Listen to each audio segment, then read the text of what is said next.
Drone టెక్నాలజీని ఈరోజు drones తెప్పించి పాల ప్యాకెట్లు కానీ లేదు అంటే మెడికల్కి సంబంధించినటువంటివి కానీ మందులు టాబ్లెట్స్ ఇవన్నీ కానీ అత్యవసర పరిస్థితిలో ఉన్నటువంటి పదార్థాలు ఇవన్నీ కూడా డ్రోన్స్ తోటి ఎక్కడికక్కడ జియో ట్యాగింగ్ చేసుకుంటూ వాళ్ళ లొకేషన్ ఎక్కడ ఏంటనేది సేఫ్టీ తోటి ప్రభుత్వం అక్కడ పంపిస్తోంది. అయినప్పటికీ అధికారులు కొంతమంది అధికారుల నిర్లక్ష్యం అనేది శాపంగా మారుతోంది. ఈరోజు విజయవాడ చరిత్రలో కని విని ఎరుగని రీతిలో ఈరోజు వర్షపాతం నమోదయ్యింది. హెచ్చరికలు జారీ చేశారు. ప్రభుత్వ యంత్రాంగం దానికి తగ్గట్టుగా స్పందించింది.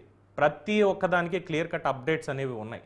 దిగువకి వదలడానికి అసలు ముందు ఇన్ఫ్లో ఎంత వస్తుంది అనే దాని మీద అంచనా, వర్షం ఎంత పడుతుందో అనేది చూస్తే తెలుస్తుంది. అంతేగాని ఇంత పడొచ్చు అని ఒక అంచనాతో ముందే తీసుకెళ్ళాలి, ఇవన్నీ ఆల్రెడీ అక్కడ యంత్రాంగం స్పష్టంగా చెప్పారు. అయినప్పటికీ ఈ సోషల్ మీడియాలో వీళ్ళు చేసేటువంటిది ఇదేంటి? గోపాల్ రెడ్డి గారు చెప్పండి సార్. ఇప్పుడు నేనేమంటానంటే మామూలుగా అయితే ఇంతకుముందు కూడా వరదలు వచ్చినప్పుడు లోకేష్ నాయుడు గారు ఏం ట్వీట్ చేశారు?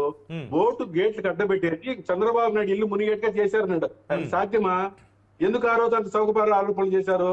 ఆ రోజు కూడా పెద్ద వరదలే వచ్చినాయి కదా, ఆ రోజు కూడా కన్స్ట్రక్టివ్ గా మాట్లాడవచ్చు కదా, ఆ రోజు కూడా వరుసగా నడుము మిగిచి సెంటర్ లో ఉండొచ్చు కదా.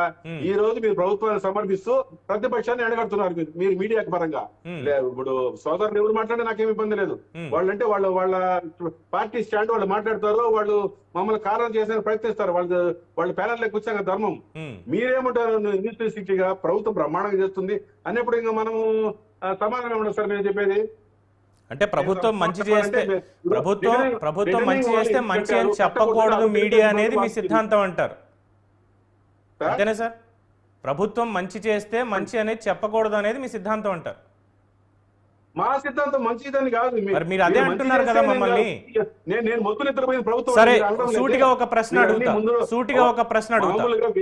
సార్, సూటిగా ఒక ప్రశ్న అడుగుతా గోపాల్ రెడ్డి గారు, సూటిగా ఒక ప్రశ్న అడుగుతా. 2019 మే 30వ తేదీన ప్రమాణ స్వీకారం చేసినటువంటి జగన్మోహన్ రెడ్డి గారు రాష్ట్ర ముఖ్యమంత్రిగా 2019, 2020, 2021, 2022లో కూడా రాష్ట్రానికి వరదలు వచ్చాయి. గోదావరికి, కృష్ణా కూడా వరదలు వచ్చాయి.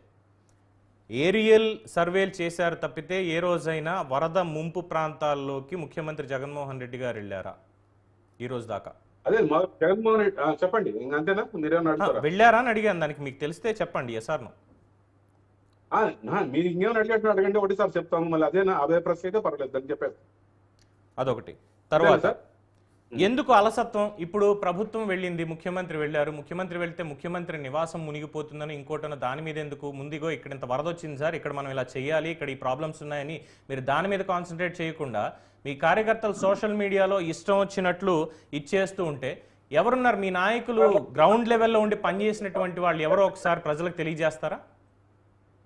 సార్, నేను ప్రభుత్వం పైన నిలదీయడం లేదు. ప్రభుత్వం ఏమరపట్టుకోనంత మాత్రం అంటున్నాను. ఇంతకుముందు కూడా మా ప్రభుత్వం పైన కూడా వాళ్ళు విమర్శ చేసినప్పుడు సభ్యమత చేయలేదు అంటున్నాను. వాళ్ళు కన్స్ట్రక్టివ్ మెథడ్ లో వాళ్ళు కూడా రాలేదంటున్నాను. ఇప్పుడు జగన్మోహన్ రెడ్డి గారు